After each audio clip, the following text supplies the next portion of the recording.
자, 오늘 말씀 제목이 뭔지 알아요? 오늘 말씀 제목? 승유야, 오늘 말씀 제목 뭔지 알아? 이하나, 말씀 제목이 뭐였어? 어? 뭐야? 카드뉴스 안 봤어? 자, 수정아 뭐였어? 말씀 제목. 응? 진짜 안 본 거야? 아무도 안 본 거야? 소율아 뭐였어? 진짜 충격인데 목사님. 생명수 선교 예배. 그건 예배 타이틀 아니에요? 예배 제목? 오늘 자, 우리가 선교 예배 때는 특별히 목사님이 설교 제목을 따로 안 쓰고 이 선교 예배라는 이름을 씁니다. 왜냐면 자, 이제 우리 필리핀 단기 선교가 며칠 남았는 줄 알아요? 28일 남았어요. 이제 한 달도 안 남았고 주일만 따져보면 3번 남았어요. 3번. 이제 3주만 있으면 필리핀에 갑니다. 근데 우리가 이 선교 예배를 드리면서 여러분에게 계속해서 말하고 있는 게 뭐냐면, 자, 우리 필리핀에 가는 13명의 학생만 가는 게 아니라 오늘 이 자리에 앉아있는 나머지 학생들도 보내는 선교사로서 우리가 함께 선교에 동참하고 참여하고 있다라는 걸 여러분 꼭 기억해 주셨으면 좋겠습니다. 여러분, 선교라는 말은요, 그 라틴어로 미시오라는 단어래요. 뭐라고요, 정하나? 미시오. 자, 미시오라는 단어가 이 선교라는 말인데, 이 선교라는 말이 어떤 단어에서 유래가 됐냐면 미테레라는 단어에서 유래가 됐대요. 그러니까 미테레라는 데에 어떤 뜻이냐면 보내다라는 뜻이래요. 자, 그러면 선교는 원래 의미가 어떤 뜻을 가지고 있다? 보내다라는 의미를 가지고 있어요. 그런데 뭘 보내냐 이거죠. 여러분, 선교는 보내는 것입니다. 근데 뭘 보내는 거냐? 오늘 생일을 맞은 정환이, 선교는 뭘 보내는 거야? 믿음을 보내는 거다. 또 소율아, 선교는 뭘 보내는 걸까? 뭘 보내는 거야, 선교는? 자, 뭘 보낼까? 해담아, 선교는 뭘 보내는 거야?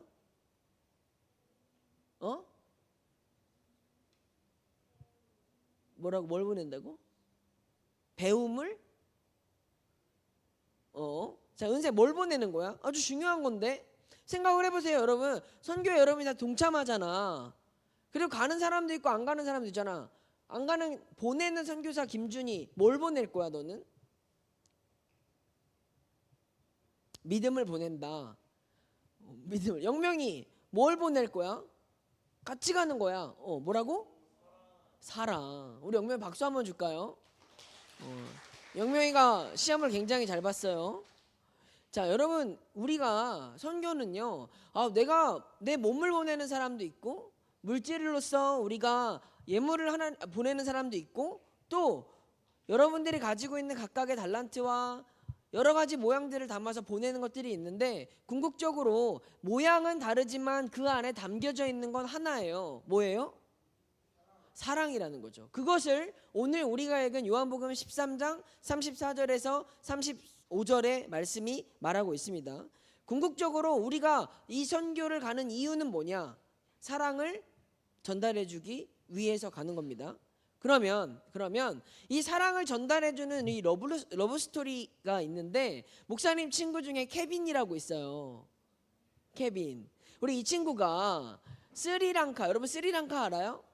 스리랑카에 선교를 갔다 왔는데, 이 선교를 갔다 와서 케빈이 나한테 막 그 선교지에서 있었던 이야기들을 이야기해 주는데, 목사님이 그 간증을 들으면서, 야, 이 이야기는 정말 하나님이 살아계신 너무너무 따끈따끈한 이야기인 것 같아서 케빈을 우리 예배에 초대했어요.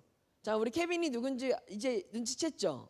자, 우리 이제 케빈이 나와서 여러분, 이제 여러분에게 스리랑카에서 있었던, 선교지에서 있었던 하나님의 이야기를 전달해 줄 텐데요. 자, 우리 케빈 나올 때 뜨거운 박수로 환영해 볼까요?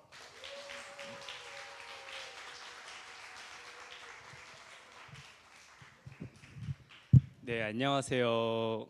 케빈입니다. 근데 케빈이 누구죠? 사실 목사님께서 어제 저한테 연락을 하셨어요. 그래서 어떻게 너를 소개하면 좋겠냐. 그래서 제가 저 김유빈인데요. 그러니까 아니다, 영어 이름이 필요하다. 그래서 옛날에 케빈이라는 이름이 하나 있었어요. 그래서 멋있게 케빈이라고 적어야 된다라고 하셨어요. 그래서 저는 케빈이라고 불립니다, 여기서. 안녕하세요. 저는 김유빈이고요. 그리고 영어로는 케빈이라고 하는데 그냥 유빈이라고 불러주시면 좋겠습니다. 제가 이 교회를 여러 번 왔었어요.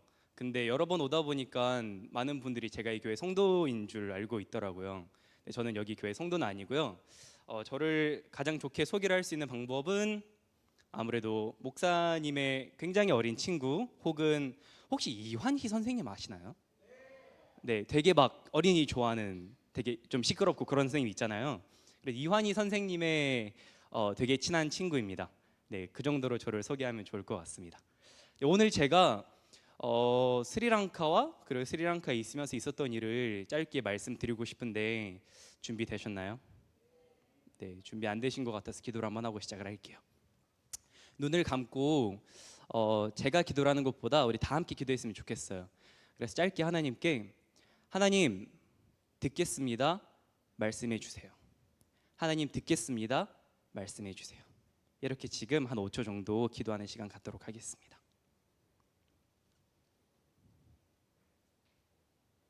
네, 예수님의 이름으로 기도했습니다. 아멘. 네, 오늘 저는 마음가짐은 마리아처럼 그리고 섬김은 마르다처럼이라는 주제로 간증을 하고 싶습니다. 마리아와 마르다 혹시 알고 계신가요? 예수님 앞에 이제 두 자매가 나왔는데 마리아는 계속 예수님의 말씀을 듣고 있어요. 근데 그러는 가운데 마르다는 예수님을 위해서 계속 음식도 만들고 설거지도 하고 계속해서 섬기고 있죠. 그래서 누가 옳으냐 했을 때 예수님께서는 한 가지 일만 해도 된다. 마리아는 본인이 좋아하는, 본인이 생각하기에 필요한 일을 하고 있다라고 이렇게 말을 했어요. 그래서 이 말이 무슨 의미를 하는지, 무슨 의미를 갖고 있는지 오늘 제가 조금씩 설명을 해보려고 합니다. 저는 러시아에서 왔어요. 네, 그래서 한이 친구입니다. 러시아어로 안녕하세요가 zdravstvuyte인데 한번 따라해 보실래요? zdravstvuyte? 네, 저도 알아요. 힘들어요. 저도 2007년도에 러시아로 갔습니다. 그래서 2020년도 말까지 러시아에 있다가 들어왔는데요. 목사님께서 여쭤보셨죠. 선교는 누구를 보내는 거냐, 무엇을 보내는 거냐.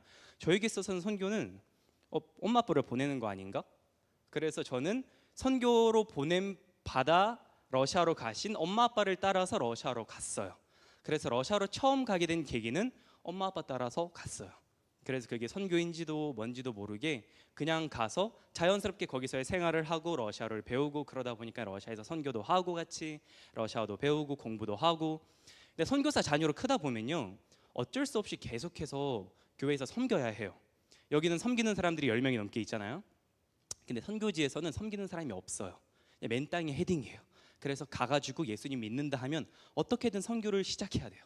그렇게 저는 어린 나이에 선교를 시작했습니다. 부모님과 함께. 그렇게 저는 20살이 되던 해까지 계속해서 부모님과 함께 섬기고 통역을 하고 찬양인도도 해보고 전도도 해보고. 근데 그러다 보니까 한국에 와서 굉장히 번아웃이 오더라고요. 왜냐하면 이렇게 하는 건 굉장히 많은데 마음가짐은 내가 이걸 왜 하고 있지? 혹시 그런 생각 해본 적은 없으신가요? 내가 지금 대입 시험을 앞두고 있는데 뭐하러 이렇게 교회에서 섬기고 있지? 뭐하러 이렇게 교회에서 내가 하나님을 예배하고 있지? 해야 할 일이 태산인데. 제 생각이 딱 그랬습니다.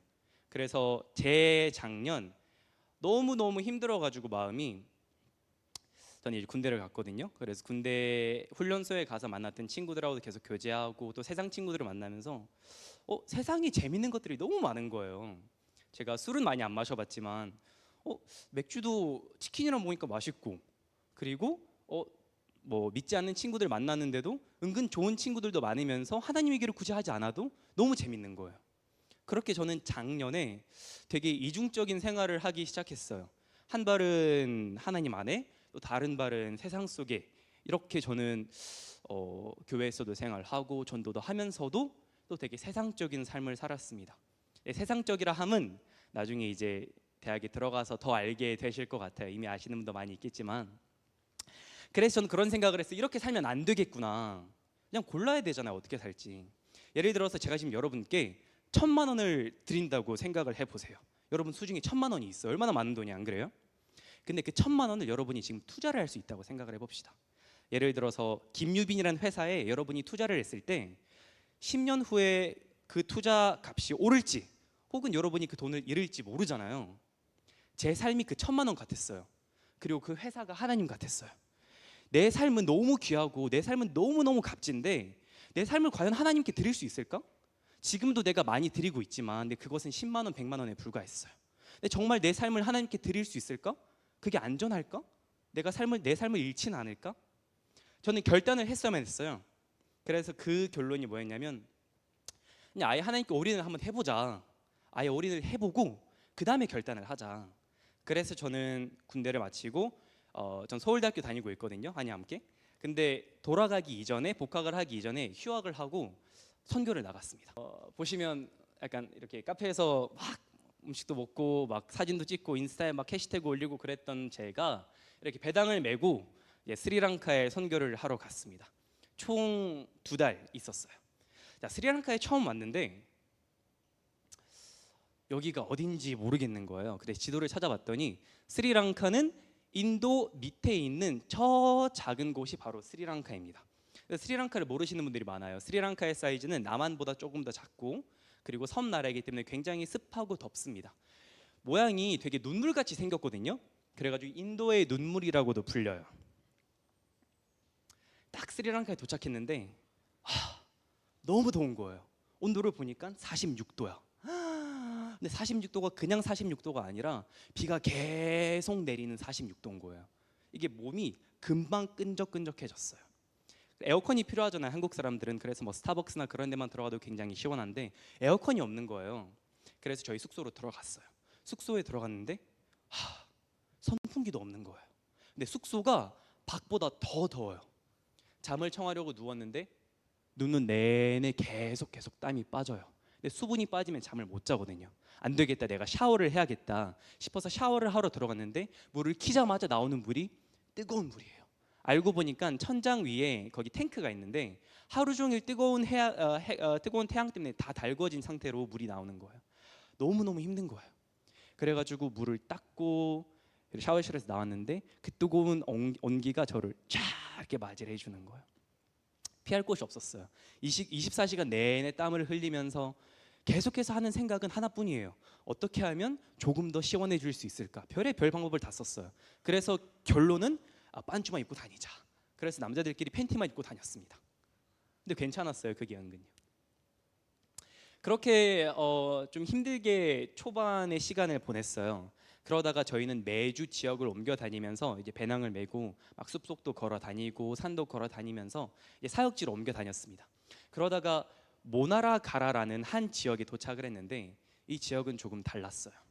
일단 굉장히 우거진 숲속에 있었고요. 그리고 이곳은 선교사님들이 한 분도 안 계시는 곳이에요. 그리고 기독교의 숫자가 1% 미만이었어요. 0.2%로 모나라가라는 스리랑카에서 가장 사역하기 힘든 곳이에요. 막 지나가면 사람들이 막 힌두교 신자들인데 이제 한 가지가 기억이 나요. 한 남자가 어떤 포크레인 같은 데에 달려 있는 거예요. 그래가지고 뭐 어떤 누구지? 그런 생각이 들어가지고 가까이 가봤거든요. 근데 보니까 이런 갈고리에 피부가 걸려 있는 상태로 매달려 있는 거예요. 그렇게 하면서 밑에 있는 사람이 그 사람을 줄로 막 당겨요. 그럼 그 사람이 왔다 갔다 하면서 웃고 있더라고요. 물어보니까 이게 힌두교식 예배 방식이라고 하는 거예요. 너무 충격을 받았어요. 그들은 그렇게 해야지만 그들의 신이 좋아할 거라고 믿는 거예요. 그렇게 저는 그런 스리랑카에 있으면서 날씨로도 힘들었지만 그런 곳을 보는 것 자체로 굉장히 많은 충격을 받았습니다. 모나라가라는 곳은 굉장히 힘든 곳이었어요. 자, 이런 곳에서 지냈습니다. 보면 여기가 저희 숙소였거든요. 들어가는데 너무 싫은 거예요. 이런 땅바닥도 막 타일도 안 깔려 있고 그냥 막 맨바닥에서 자야 되는데 일단 바퀴벌레도 막 지나가는 건 당연하고 그래서 일단 화장실을 가야겠다 싶었는데 화장실은 재래식 화장실인 거예요. 이것도 괜찮은 거라고 하더라고요. 근데 한국에 사는 저희가 재래식 화장실에 가볼 일이 없잖아요. 저희 부모님 세대 아니면 또 욕실을 갔는데 욕실은 또 야외 샤워장이에요. 근데 보니까 구멍 사이로 막 친구들이 보여요. 애기들이 막 이러고 있어요. 그러니까 너무 부끄럽고 저기서 샤워를 해야 되나 말아야 되나 그런 생각까지 드는 거 있잖아요. 너무 절망이 되었어요. 이런 곳에서 내가 과연 지낼 수 있을까? 선교라는 게 이런 것인가? 당연히 내가 힘든 것을 예상하고 왔지만 선교지에 와서 너무너무 힘든 거예요. 이럴 때 저희 기독교인들이 쓰는 표현이 있죠. 마음이 어렵다. 세상 친구들한테 이 말을 하면 이해를 못해요. 마음이 어렵다는 게 무슨 말인가? 저희가 마음이 어렵다는 말을 언제 하죠? 여름 방학 때 막 놀러 가고 싶은데 목사님께서 수련회 찬양팀을 시키세요. 그러면 마음이 어렵다 막 그러잖아요. 좋아하는 이성이 생겼는데 교회를 안 다녀. 마음이 어려워. 이처럼 기독교인들은 옳은 길을 가려고 할 때 만나는 그 한계 속에서 마음이 어려운 경우를 많이 만납니다. 여러분은 지금 어떤가요? 마음이 어려우신가요? 어려운 상황이 있나요? 어려운 상황을 대비하고 계신가요? 너무너무 여기서 힘든 나머지 팀원들끼리 야, 우리 이러지 말고 좀 놀러 가자. 근데 어디로 놀러 갔냐면 삶 속에 있는 계곡에 수영을 하러 갔어요. 그래서 거기라도 가면 좀 좋아지겠지. 그래서 배낭을 메고 이제 조금씩 가기 시작했습니다. 근데 숲속에 길이 없는 거예요. 길이. 이런 곳을 지나다녔어요. 길이 없으니까 막 이제 길을 만들어가면서 하는 거예요. 그냥 개척자였어요. 그런데 보니까 막 도마뱀도 지나다니고 막 길도 안 보이고 날씨는 어두워자고 또 소가 되게 많았거든요. 그러니까 소똥이 많이 있는 거예요. 그래서 소똥을 막 피해 가면서 갔는데 부지직 하고 제가 소똥을 밟은 거예요.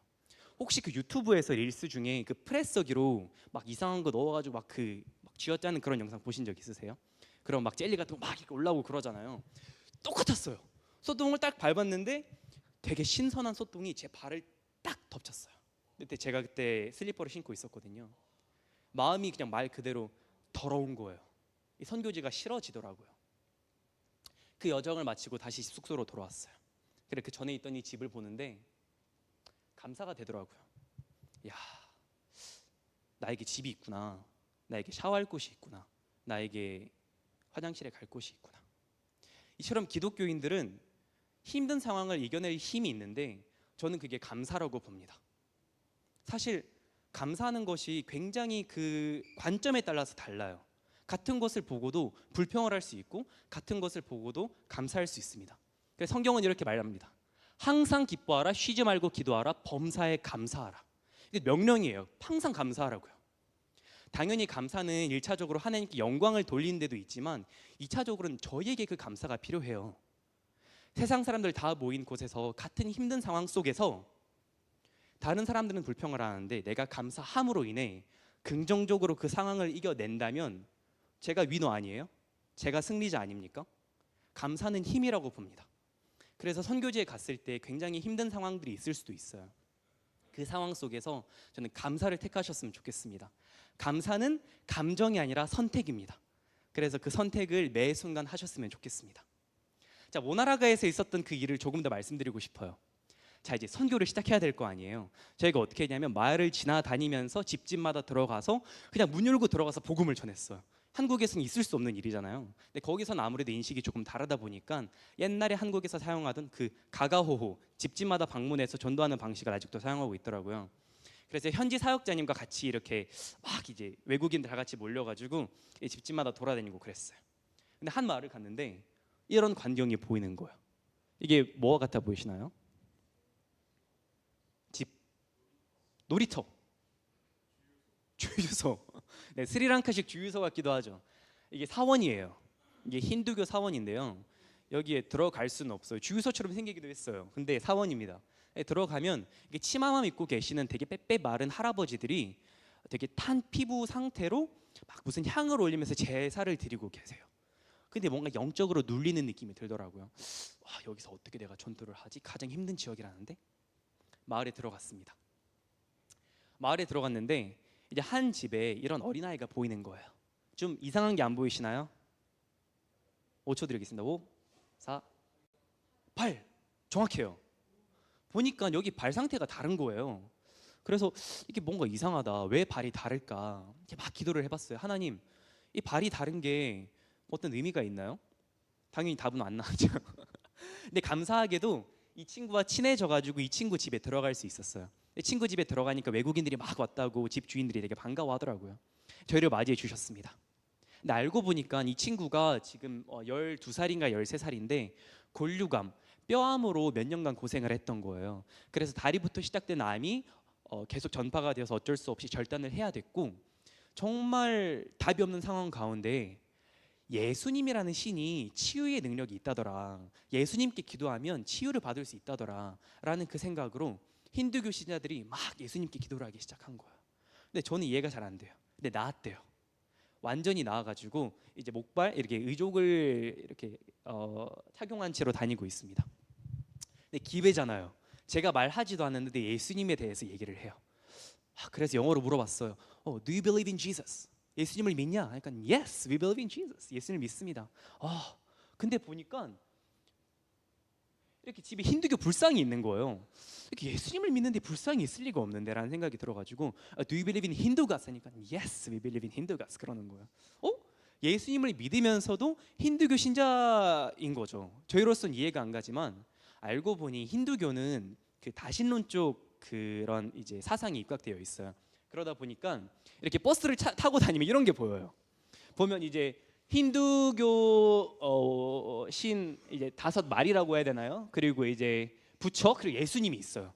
약간 그 보이밴드인데 예수님까지 함유되어 있는 거예요. 그래가지고 거기서 이렇게 놀렸어요. 여기는 예수님이 그냥 BTS 일원이다. 그래서 그냥 자기 신들도 믿고 부처도 믿고 예수도 좋다니까 예수도 믿자라는 그런 생각으로 다들 믿고 계시더라고요. 그래서 전도를 하기 시작했습니다. 안 된다. 예수님을 유일한 구세주로 믿어야 된다. 그러니까 저희는 예수님을 믿지만 그러나 우리는 가족 전체가 힌두교다. 몇 세대에 걸쳐서 힌두교를 믿어왔기 때문에 예수님을 믿는다는 것은 괜찮지만 예수님만을 믿는다는 것은 우리 가족과 우리의 모든 친척들을 버리는 것이다. 그럴 수 없다. 근데 그럴 수는 없잖아요. 예수님을 믿어야 되잖아요. 그래가지고 제가 스리랑카에 가기 전에 배워왔던 그 복음 전도 방법이 있어요. 전도 폭발이라고 목사님께서도 다들 이제 아시더라고요. 전도 폭발 굉장히 효과적입니다. 전도 폭발로 계속해서 이제 전도를 하기 시작했어요. 하나님은 사랑이시다. 하나님은 공의이시다. 하나님은 공의이시기 때문에 죄를 심판하셔야 되기 때문에 당신은 지옥에 갈 수밖에 없다. 그러나 하나님은 사랑이시기 때문에 당신을 지옥에 보내실 수 없다. 그렇기 때문에 자기 자신을 보내셨고 예수님으로 인해서 당신이 구원을 받을 수 있다. 그러나 아는 것만으로 되지 않는다. 마음으로 영접해야 된다. 입으로 시인해야 된다. 그래야지 구원을 받을 수 있다. 이렇게 30분간 제가 계속 예수님을 믿으라고 그렇게 호소를 했습니다. 그런데 굉장히 놀라운 광경이 펼쳐졌어요. 예수님을 영접했을까요? 모르죠. 아직 거기까지는 안 갔습니다. 딱 둘러보는데 집 주위에 집 밖에 막 마을 사람들이 모여 있는 거예요. 이게 외국인이 왔으니까 신기해서 모여 있겠죠. 그런데 중요한 것은 그 자리 그곳에서 복음을 그 사람들이 듣고 있었다는 거예요. 한 할머니께서 딱 오셔가지고 여기 이제 창문이라고 보면 이렇게 빼꼼 내다보시면서 제 말을 듣고 계셨어요. 이때가 기회다. 예수님을 영접한다는 것은 힌두교 신들을 모두 다 버리는 것이다. 예수님만을 영접할 사람들은 손을 들어라. 사실 한두 명 될까 말까 생각을 했는데 집안에 있는 그 가족들이 손을 조금씩 들기 시작하는 거예요. 나 예수님 믿고 싶다. 나 예수님 영접해보고 싶다. 근데 거기서 그치지 않고 문 밖에 있던 사람들이 하나둘씩 들어오기 시작했어요. 나도 듣고 싶다. 당연히 모든 무리가 왔기 때문에 약간 그 무리 때문에 이렇게 같이 들어온 사람들이 있었겠죠. 그래서 중요한 것은 그런 사건이 일어났다는 거예요. 그 할머니께서도 들어오셨습니다. 영접을 하겠다고 하셨어요. 근데 문턱 옆에 이제 한 아저씨가 서 계셨거든요. 처음에는 뭐하러 그렇게 서 계시지 싶었는데 그분이 갑자기 들어오시더니 안 되는 영어로 그러는 거예요. 힌두? No, no. Jesus only way. 힌두교 아니다. 예수님 하나의 길이다. 그러시는 거예요. 복음 제대로 이해했구나라는 생각이 들어서 그래 영접하자. 그래서 다 같이 이제 무릎을 꿇고 손을 모으고 예수님을 영접하는 기도를 했습니다. 그날 저녁에 너무 기분이 좋잖아요. 엄청난 일이 일어났으니까 집에 다시 돌아왔어요.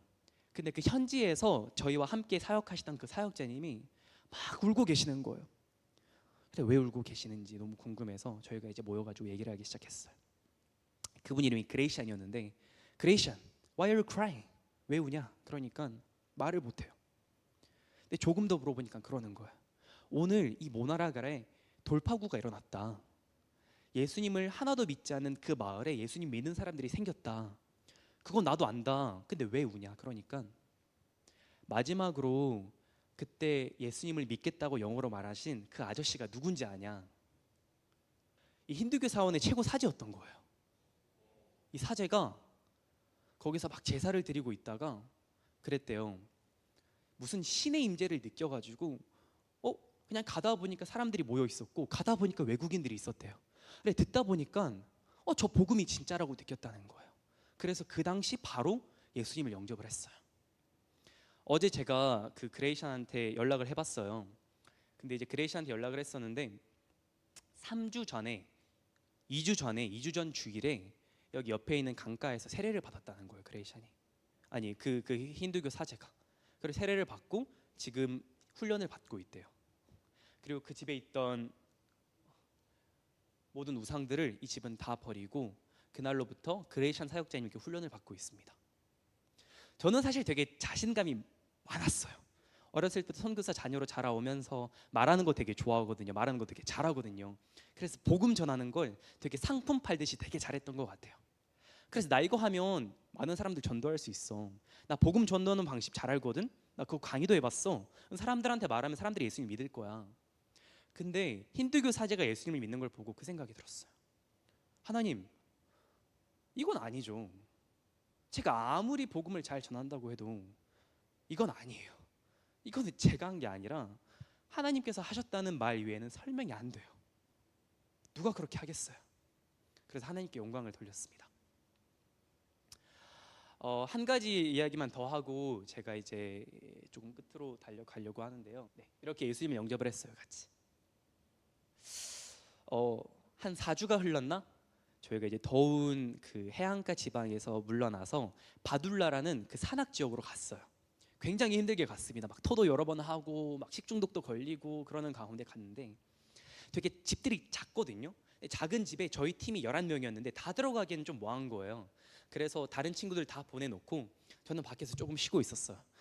복음도 많이 전했겠다, 예수님도 많이 믿었겠다, 이제 난 뭐하지, 그런 생각을 하고 있었는데 이제 현지 사역자님이 그러는 거예요. 너 거기서 뭐하고 있냐고. 저 집 가가지고 기도해주고 오라고. 근데 거기 사람들은 기도해주는 거 되게 좋아하거든요. 아무래도 필리핀하고 또 스리랑카하고 되게 환경이 비슷할 거예요. 더운 것도 비슷할 것이고 외국인 좋아하는 것도 비슷할 것이고 그리고 복음 전하는 그 길도 한국보다는 쉽게 열릴 겁니다. 그래서 그냥 집에 무턱대고 들어갔어요. 되게 좋아해 주시는 거예요. 그래서 제가 나는 하나님을 믿는 사람이다. 그래서 당신을 위해서 기도하고 싶은데 무슨 문제가 있냐.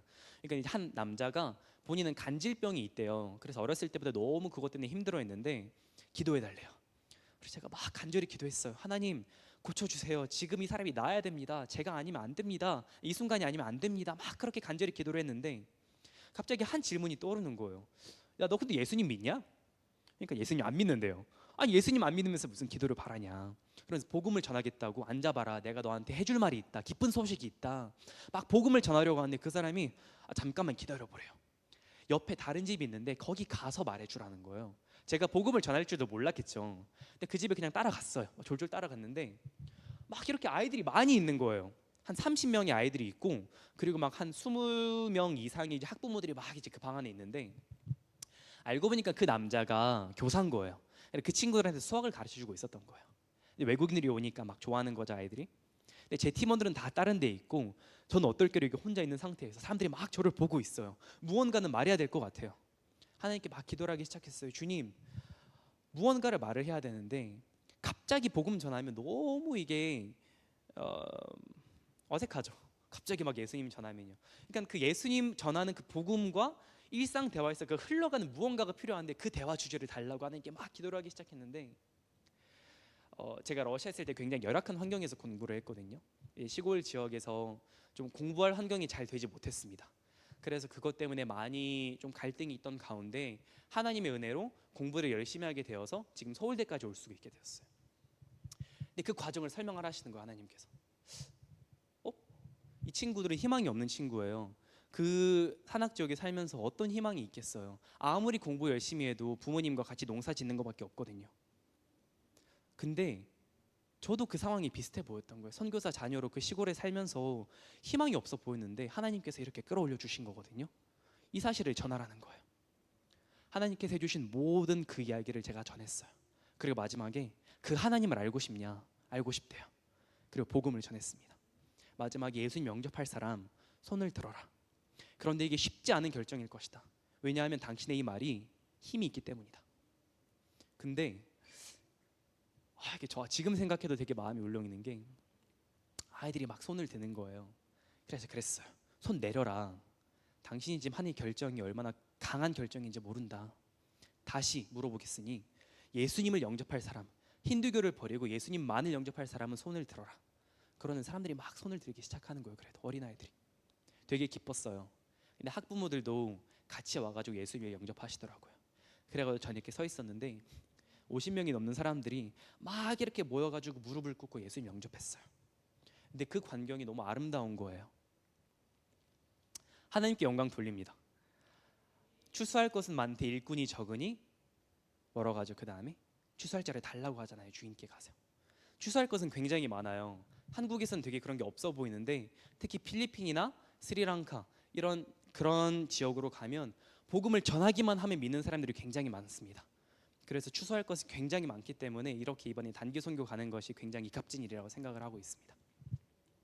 그런데 마지막이에요. 그런데 다시 숙소로 돌아오는데 친구들하고 싸웠어요. 제가 팀원들과 갈등이 있어가지고 막 싸우기 시작했습니다. 그날 밤에 그 50명이 넘는 사람들이 예수님 영접한 그날 밤에 집에 돌아와가지고 어떤 일로 싸웠냐면 누가 좋은 방에서 잘 것인가 그거로 막 싸우고 그 다음날에 막 다투고 그랬어요.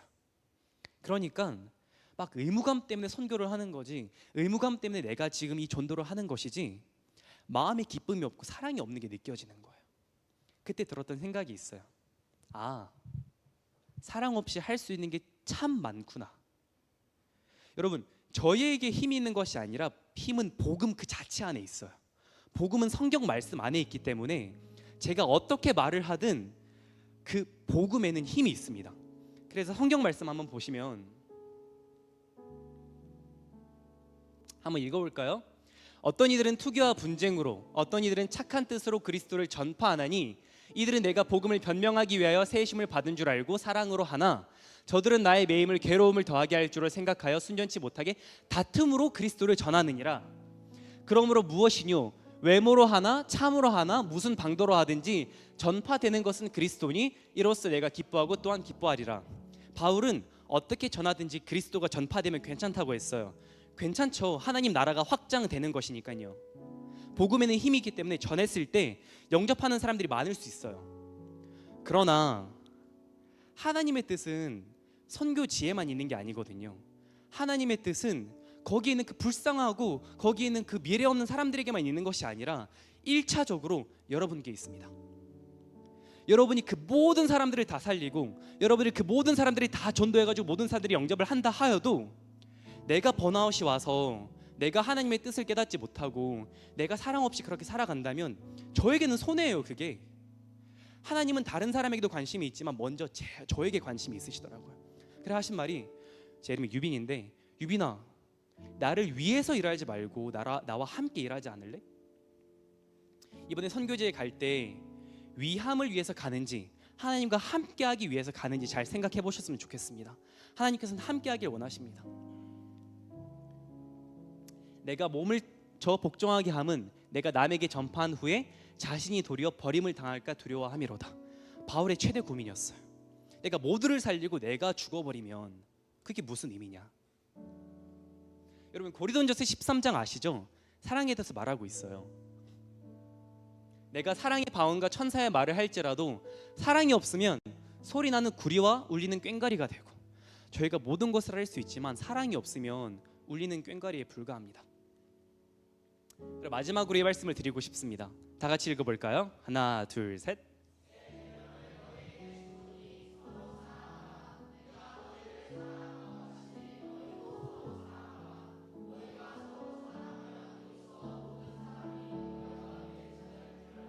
아멘. 네.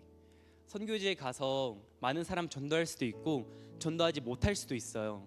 근데 저희의 주 목적은 사랑하는 것, 먼저 나를 사랑하는 것, 주위 사람들을 사랑하는 것, 1차적으로 하나님 사랑하는 것, 이것을 잊지 않으셨으면 좋겠습니다.